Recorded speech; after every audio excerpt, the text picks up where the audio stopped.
আলহামদুলিল্লাহ রাব্বিল আলামিন আসসালাতু ওয়াসসালামু আলা সাইয়্যিদিল মুরসালিন ওয়া আলা আলিহি ওয়া আসহাবিহি আজমাইন। সম্মানিত আল্লাহর ঘরের মেহমানবৃন্দ, আসসালামু আলাইকুম ওয়া রাহমাতুল্লাহি ওয়া বারাকাতুহু। মহান রবের শুকরিয়া, যার অশেষ মেহেরবানিতে আমরা সম্ভবত আজকে ৮ম দিন পার করতেছি। এটা আল্লাহর অশেষ শুকরিয়া যে আল্লাহ রাব্বুল আলামিন আমাদেরকে সুস্থতার সাথে তার ঘরে এনেছেন, ওমরা কমপ্লিট করার সুযোগ করে দিয়েছেন। দ্বিতীয়বার অনেকে আবার ওমরা করেছেন সুস্থতার সাথে ভালোভাবে। আল্লাহর ইচ্ছায় আমাদের এই গ্রুপের মধ্যে এখন পর্যন্ত এরকম বড় মাপের কেউ অসুস্থতা নেই। এজন্য সবাই আবার আল্লাহর কাছে শুকরিয়া আদায় করি, আলহামদুলিল্লাহ। আল্লাহর কাছে এটা চাই আমরা যে আল্লাহ যেন আমাদেরকে হজ পর্যন্ত সুস্থতার সাথে হজ করে বাড়ি ফেরার তৌফিক দান করেন, আমিন। সম্মানিত ভাইয়েরা, আমি মামা মূল কথা বলবেন, তার আগে আমি কয়েকটি বিষয় একটু আপনাদের সামনে দৃষ্টি আকর্ষণ করতে চাই। আমরা গত পরশু জিয়ারা করেছি মক্কায়। মামা প্রত্যেকটা জায়গায় কি আছে না আছে, প্রত্যেকটা জায়গায় কোরআন এবং হাদিসের ভিত্তিতে আমাদের সামনে কথা বলেছেন।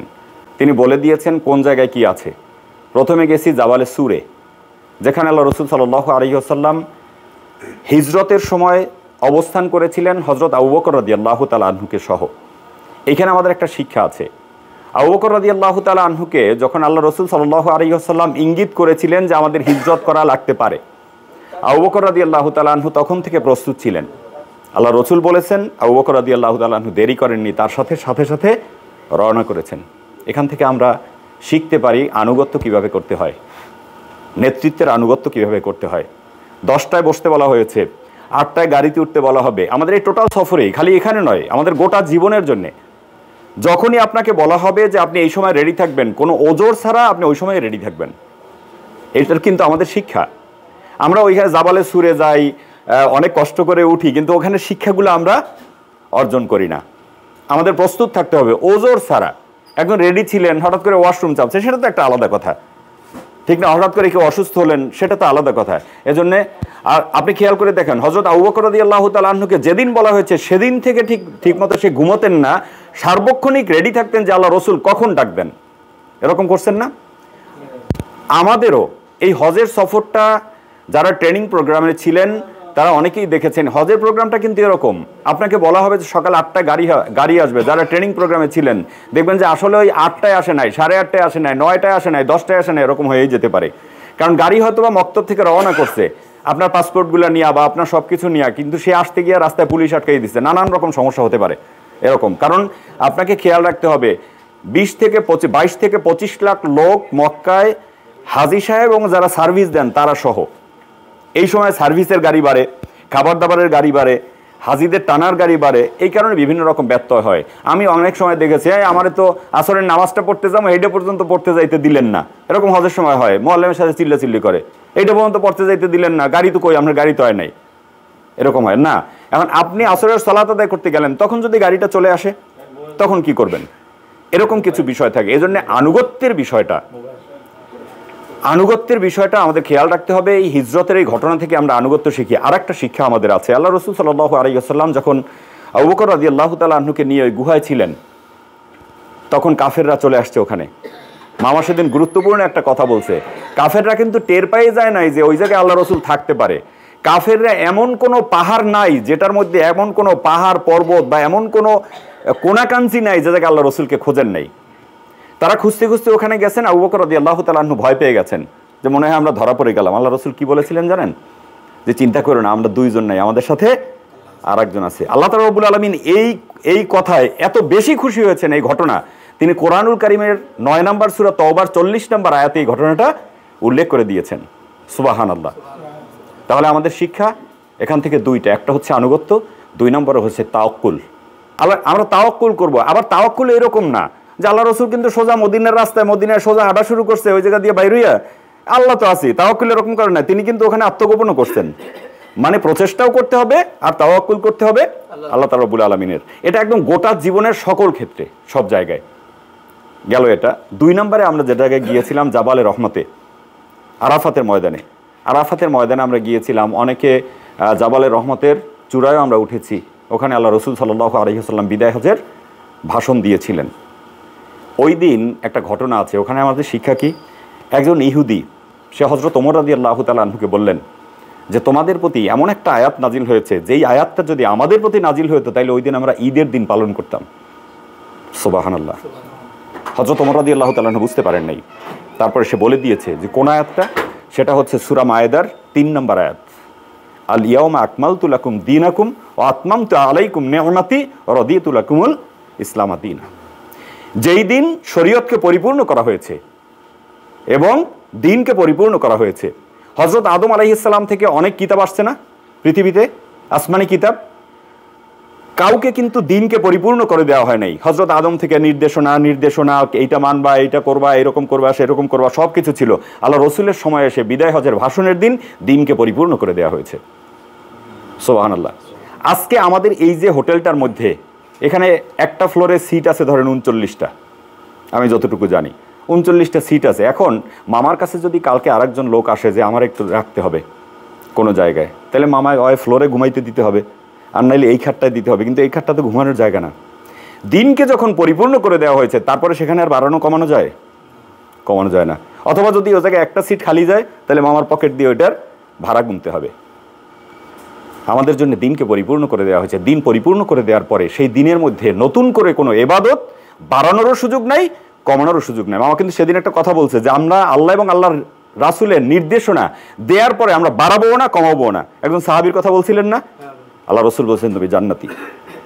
সেজন্য আসুন, বাড়িতে গিয়ে আমরা কিন্তু নানান রকম ইবাদত করি, যেই সব ইবাদত আল্লাহ এবং আল্লাহ রসুলের তরফ থেকে স্বীকৃত নয়। আমি ধরিয়ে দিচ্ছি না এটা কোনটা, কারণ বিভিন্ন রকম বিতর্ক আছে। আপনার আমাদের সবার বিবেক আছে, সে বিবেক দিয়ে আপনাকে চিন্তা করতে হবে যে আমি কোনোভাবে বেদাত না করি। সহিহ মুসলিমের একটা হাদিস আমি পড়তেছিলাম, কাল কিয়ামতের ময়দানে যখন বিচার আচারের জন্য সবাই উপস্থিত হবে, পানির জন্য ছাতি ফেটে যাবে, আল্লাহ রসুল সাল্লাল্লাহু আলাইহি ওয়াসাল্লাম হাউজে কাউসারের পাশে দাঁড়িয়ে থাকবেন। ওই হাদিসের মধ্যে হাউজে কাউসারের সাইজ কতটুকু তাও দেওয়া আছে। তখন দেখা যাবে ফেরেশতারা কিছু লোকজন আল্লাহ রসুলের কাছে আসতে দিবে না। আল্লাহ রসুল বলবেন যে তাদেরকে আসতে দিচ্ছ না কেন? তারা তো আমারই উম্মত, তারাও আল্লাহ রসুলকে চিনবে এবং আল্লাহ রসুলও তাদেরকে চিনবে, কারণ তা আল্লাহ রসুলের উম্মতি। জিজ্ঞেস করা হবে, ফেরেশতারা বলবে আপনি তো জানেন না, আপনি যখন পৃথিবীতে ছিলেন না তারা বেদাত করেছে, বাড়িয়ে করেছে। আপনি আমি কি হাউজে কাউসারের পানিটা নষ্ট করব? বলেন না। এজন্য জেনে শুনে ইবাদত করব, কোনো বেদাত করব না। আল্লাহ তাআলা রব্বুল আলামিন বলে দিয়েছেন পরিপূর্ণ করে দেওয়া হয়েছে শরীয়ত, পরিপূর্ণ করে দেওয়া হয়েছে ইবাদত। নতুন করে কেউ কোনো ইবাদত সৃষ্টি করতে পারবে না, এই রাইট আল্লাহ এবং আল্লাহ রসুল কাউকে দেন নাই। সেজন্য আমরা বেদাত করবো না। বেদাত কোনটা, এটা বাড়িতে গিয়ে আপনি পড়াশোনা করে গবেষণা করে জেনে নেবেন। 3 নম্বরে যে শিক্ষাটা আমি বলতে চাই, 4 নম্বর শিক্ষা, একটা হচ্ছে আনুগত্য, 2 নম্বরে হচ্ছে আল্লাহর উপরে তাওয়াক্কুল, এখানে 3 নম্বরে হচ্ছে বেদাত আমরা করব না। 4 নম্বর শিক্ষাটা আমরা ওই যে নহরে জুবায়দা যেখান থেকে আসলাম, মামা কিন্তু বর্ণনা করছেন না? আপনি খেয়াল করতে পারেন কত বড় একটা প্রজেক্ট, 4,500 কেজি সোনা সেখানে খরচ করা হয়েছে। 4টিখানি বিষয়, প্রায় 6,000 কেজি, সেখানে 4টিখানি কোনো বিষয় কিন্তু না। আমাদের কি এর পদ্মা ব্রিজ, কি আর অমুক সমুক, এগুলোর চাইতে অনেক বড়। এবং ওখানে তো এমন না যে 2 কেজি সোনা চুরি হয়ে গেছে।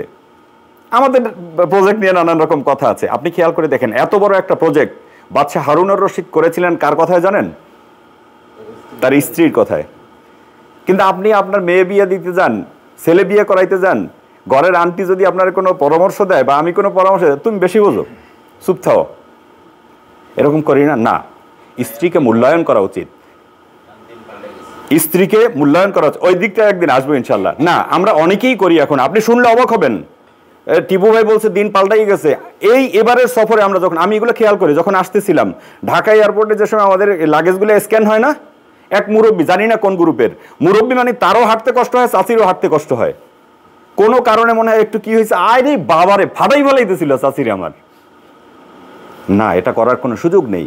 মহিলাদেরকে আল্লাহ তাআলা রব্বুল আলামিন মূল্যায়ন করেছেন, তাদেরকে বানাইছেনই জান্নাতে। হযরত আদমকে কিন্তু পৃথিবীর মাটি দিয়ে বানাইছেন, আর মহিলারা বানাইছেন কোন জায়গা দিয়ে শুরু করছেন? জান্নাতে গিয়ে শুরু করছেন। হ্যাঁ, তার মর্যাদাই তো, তার বানাইছেন এরকম, তাকে মূল্যায়ন করতে হবে। হ্যাঁ, তাকে বুঝেই বলতে পারেন। আমরা এরকম পরিবেশ নষ্ট করে সংসার নষ্ট করবো না। এই বিষয়ে আমি পরে ইনশাল্লাহ কথা বলবো। এই একটা শিক্ষা।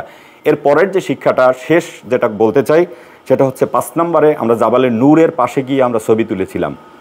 বহু ভাই এবং বোনেরা আছেন 1-1.5 ঘন্টা বসে জাবালি নূরের উপরে ওঠেন, আল্লাহ রসুলের প্রতি যেখানে ওহী নাজিল হয়েছে সেই জায়গায় যান, সেই জায়গায় সালাত আদায় করেন, জায়নামাজ বিছানে আছে, অনেকে নাম লেখে রাখে আছেন, এরকম নানান কাহিনী আছে আমি ছবির মধ্যে দেখেছি, যার মধ্যে কোনো গুরুত্ব নেই। যার গুরুত্ব সেইটার গুরুত্ব আমরা দেই না।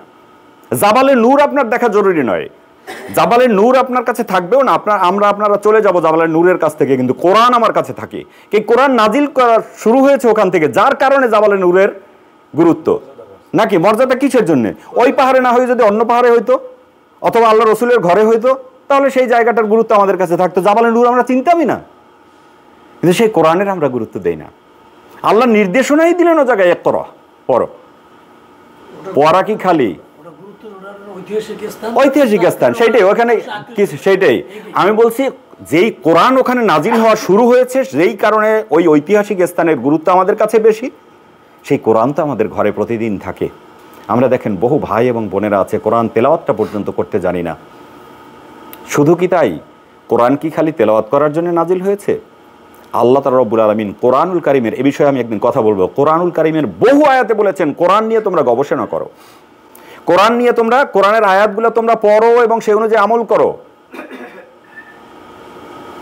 কোরআন নিয়ে চিন্তা গবেষণা করো। এগুলো বহু জায়গায় বলেছেন।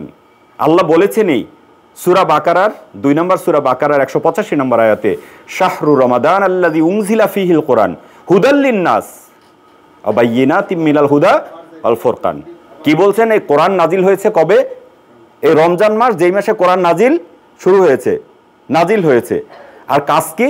মানুষকে হেদায়েতের পথ দেখানো। আমরা প্রতি রাকাত সালাতের মধ্যে বলি ইহদিনাস সিরাতাল মুস্তাকিম, পড়ি না?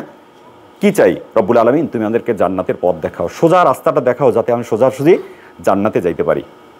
আবার এই আয়াতে আল্লাহ বলছেন তুমি তো জান্নাতে যাইতে চাও, হুদাল্লিল নাস বলছে এখানে। আবার এই সূরা বাকারার 2 নম্বর আয়াতে বলছে হুদাল্লিল মুত্তাকিন। তুমি যে সিরাতুল মুস্তাকিমের পথ চাও, এই যে পুরো কোরআন রাস্তা দেখাই দিছি, ডাইনে যাবা না বায়ে যাবা না সোজা যাবা, কিভাবে যাবা সেটা দেখিয়ে দিয়েছি আমি গোটা মানব জাতির জন্য। আর কি বলছেন এই আয়াতে?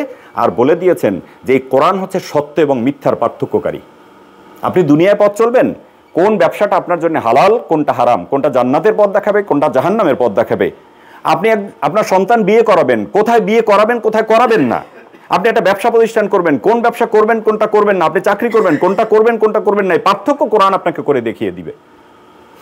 এজন্যে কোরআন শুধুমাত্র জাবালে নূরে আসা আমার জরুরি না, কিন্তু কোরআন অধ্যয়ন করা, কোরআন পড়া, কোরআন জানা, কোরআন অনুযায়ী আমল করা, সাধ্য অনুযায়ী এটা চেষ্টা করা উচিত। আল্লাহ তাআলা রব্বুল আলামিন আমাদেরকে সবাইকে এই বিষয়গুলো বোঝার এবং আমল করার তৌফিক দান করুন। তাহলে আল্লাহ তাআলা রব্বুল আলামিন আমাদেরকে সবাইকে কোরআনের আলোয় আলোকিত হওয়ার তৌফিক দান করুন।